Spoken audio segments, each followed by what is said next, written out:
Hi everyone, welcome to Library Connections, our weekly readers, viewers, and listeners advisory videocast. Enjoy. Library Connections number 11, hosted by SSCL librarian Linda Reimer.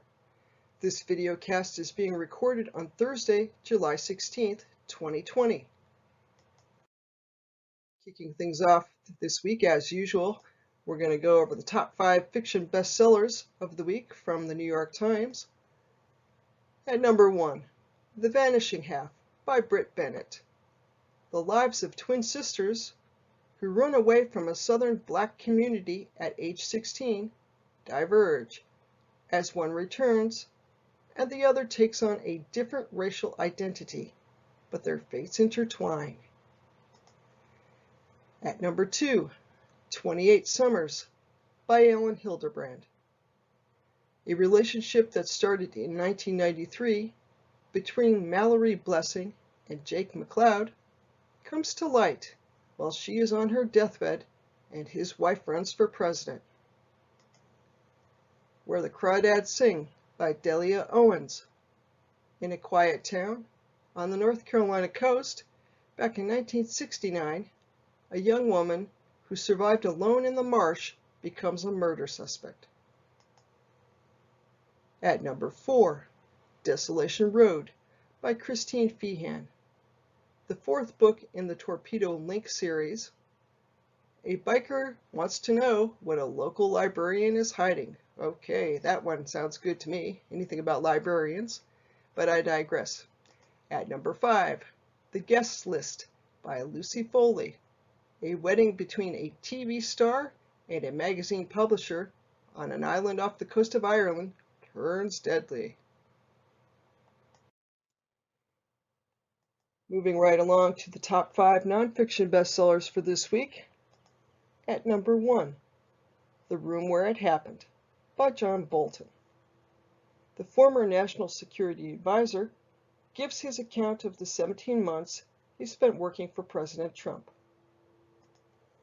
At number 2, How to Be an Anti-Racist by Ibram Kendi.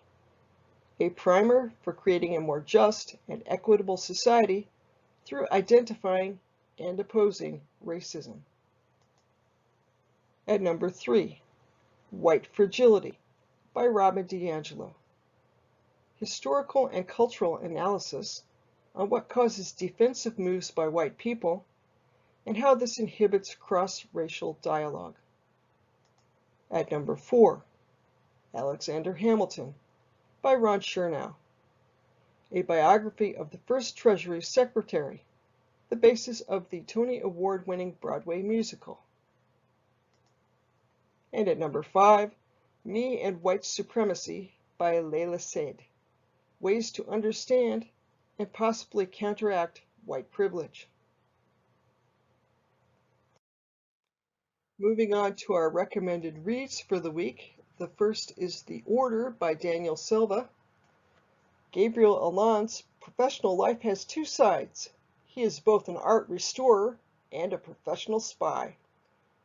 A number of years and 19 books have passed since Gabriel Allon first appeared as the protagonist in Daniel Silva's The Kill Artist.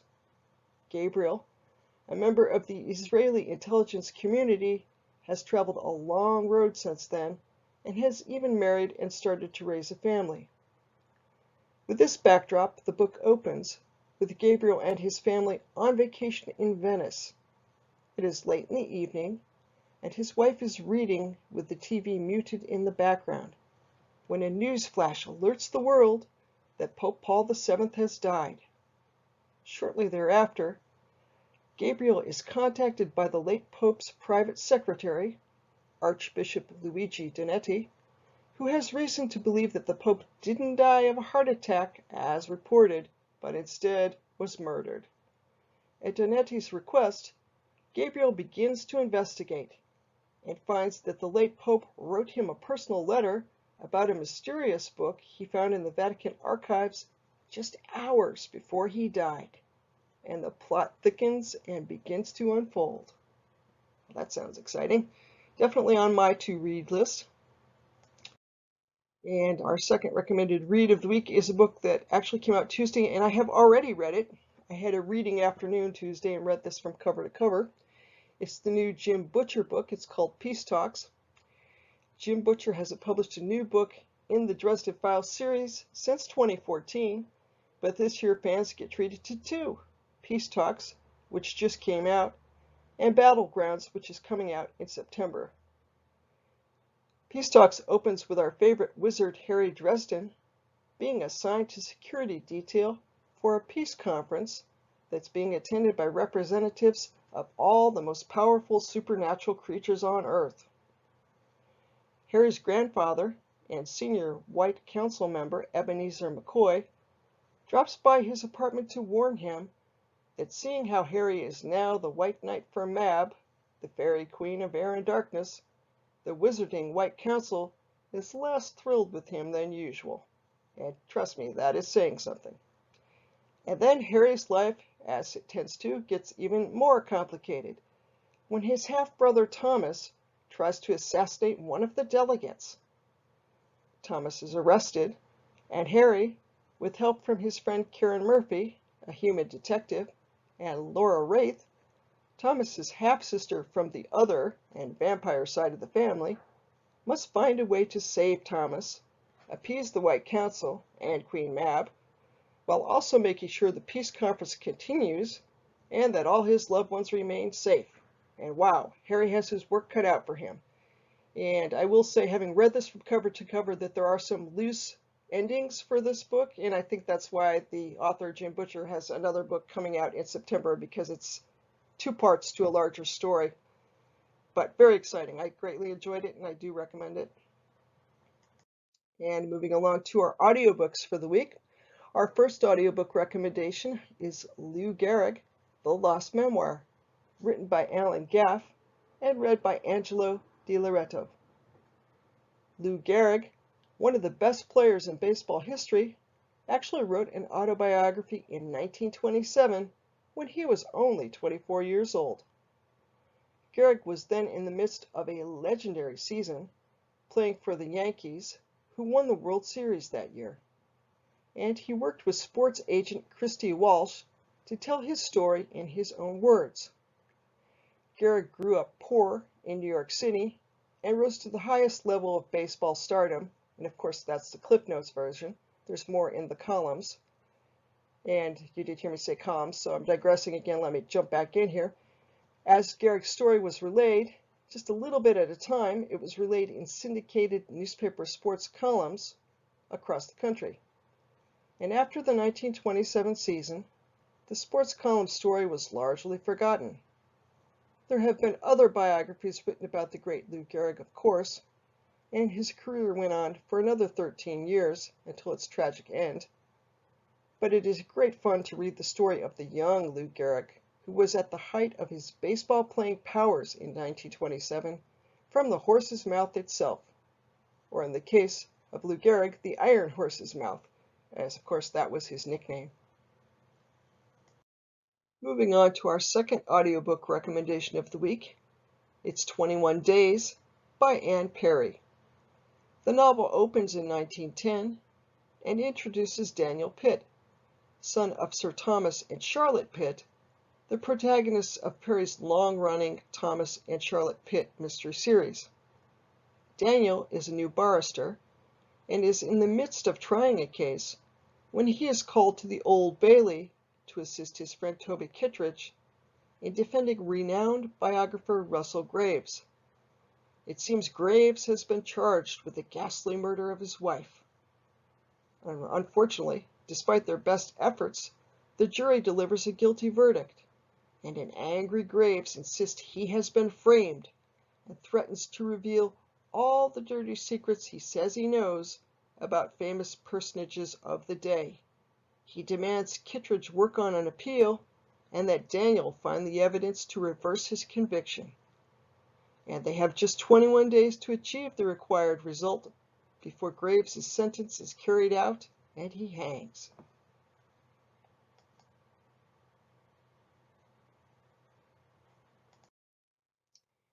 Moving along to our streaming recommendations for the week, I've got two bundled under my first recommendation, The Old Guard and Warrior Nun. Both are available on Netflix. The Old Guard is a new Netflix film that follows four immortal warriors who are mostly indestructible and who have been fighting evil and safeguarding the human race for centuries. The immortals encounter an unexpected threat to their existence, while simultaneously discovering a new member of their immortal team has emerged. And as a double feature, I suggest you also check out the Netflix series Warrior Nun, which chronicles the adventures of a group of nun warriors as they too are joined by a new and unexpected warrior, a recently deceased teen who during a crisis winds up with an angelic halo in her back. This brings her back from the dead and gives her supernatural powers. So if you want to binge watch some fantasy this weekend and stay cool in your air-conditioned living room, I recommend Old Guard and Warrior Nun. And on a completely different streaming subject note, I also recommend the movie Greyhound, which is now available on Apple TV. Greyhound is set in 1942 and tells the tale of Commander Krause, portrayed by Tom Hanks. Krause is a career naval officer who was just about to retire when the Japanese attacked Pearl Harbor in December 1941. The film opens in 1942 with Krause in command of a Navy escort charged with protecting an Atlantic convoy during the Battle of the Atlantic. And although Krause has been in the Navy for many years, he wonders to himself if he is up for the task, as he has never seen combat during the peacetime era during which he previously served. Krause must come up to the mark, though, as German U-boats are plentiful in the Atlantic arena and adventure ensues. The brand new Tom Hanks movie available through Apple TV. Moving on to our cute cat photos of the week, and this week I should add an addendum, 2 cute cat photos and 1 really nice sunset. In the top left-hand corner, we see a photo of Piper and Jules, who were doing one of their frequently favorite activities and sleeping on my bed, and I walked into the room and got this look, sort of a, yeah, what would you like? But they are cute, I must admit. I am a cat person.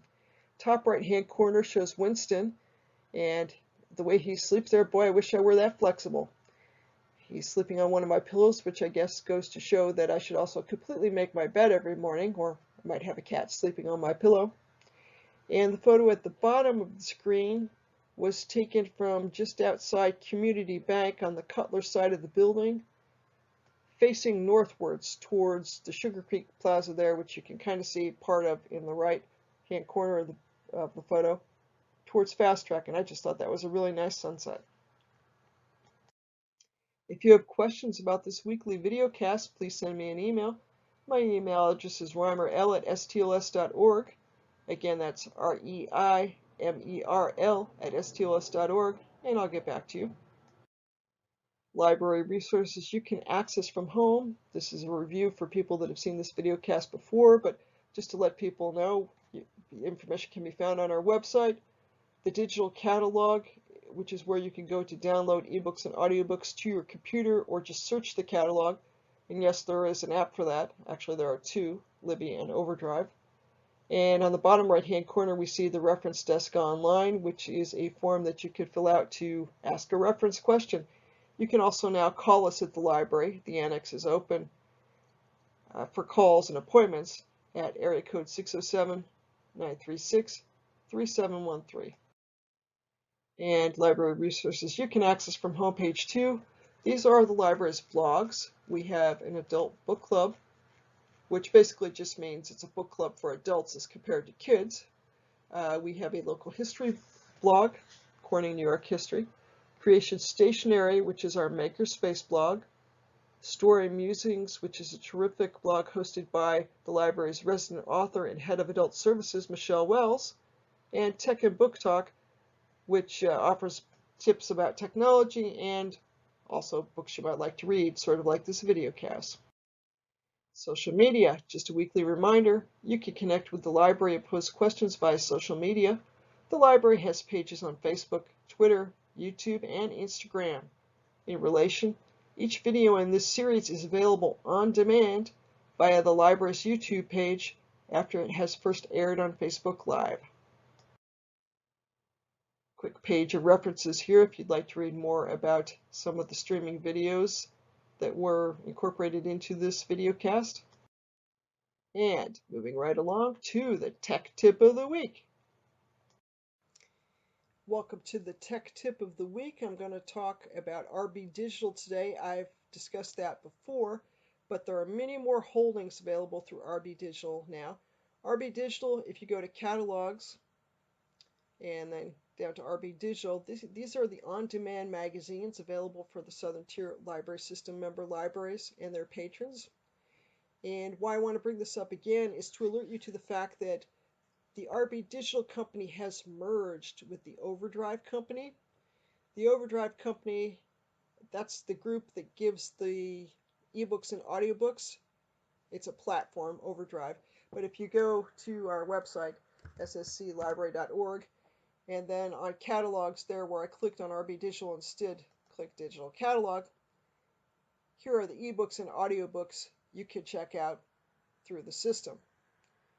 So this company, known as Overdrive, has merged with the RB Digital Company, which means we now have access to more than 3,000 magazines available to our patrons on demand. You heard that right, more than 3,000. So if you are looking for something to read, you want to check this out. So if you click on the search box, you get a listing of everything. It'll take you a while to scroll through all of it. You can also, just scroll down. New Yorker, Us, Apple Magazine, National Geographic, Country Living. You'll see at the top and bottom of the page it says 1, 2, 3, 4, 5, the page numbers, and next. You can look through a lot of stuff here. But as there are now more than 3,000 titles, and some of them in international languages, they're not all in English. Most of them are, but if you speak a different language, you're going to find some in Spanish, for example. Woodcraft, guitar, you can learn how to make cozy suppers for fall. That sounds good to you. I'd rather have somebody cook for me. But there are tons and tons of magazines here now. So I would recommend you check it out. You will never run out of something to read. And again, the apps look like this, whether it's Android or Apple App Store, RB Digital. If you create an account, you can log in also if you want to download the magazines to your computer because, say, for example, you don't have a tablet, but you have a smartphone and a computer, you can create a new account. You'll need your card for that, and then you just log in, and the magazines will download onto your computer and display on that larger screen. So, again, more than 3,000 magazines are now available for everyone to check out on demand through RB Digital. And that is the Tech Tip of the Week. Thanks for watching. That's it for this week, folks. Stay cool, and I'll see you next week with a new episode of Library Connections.